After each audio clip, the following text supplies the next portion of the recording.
Well, this settlement addresses the county's part in a wrongful death lawsuit that was filed by the family of Ellis. But the family's lawyer says their fight for justice is far from over. The result of the roll call vote are 7 ayes. And the ayes have it.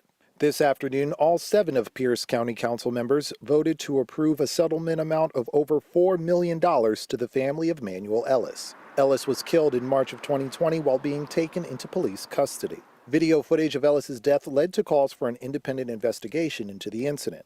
In a complaint filed by the Ellis family, 2 Pierce County deputies were included for being on the scene during the arrest. Deputy Gary Sanders, who grabbed Ellis's leg and assisted in restraining him, and Lieutenant Anthony Messinio, who arrived later but allegedly never touched Ellis.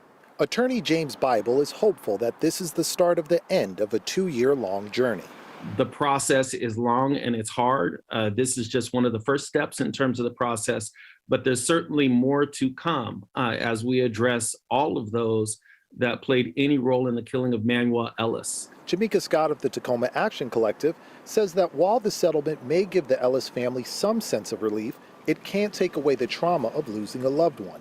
And it's still a flawed approach to addressing larger systemic issues in law enforcement. They don't have to be these one-off things. You can create a culture around public safety that is not so harsh and punitive as it currently is. It's not easy, but it's also it's not as complicated as the national conversation would have you believe. Meanwhile, Bible says that although this settlement moves things forward, he highlights that there's still work to do. Pierce County has chosen to resolve their matter via settlement with a $4 million offer. This does not change the amount of liability that's present for the city of Tacoma and its offending officers.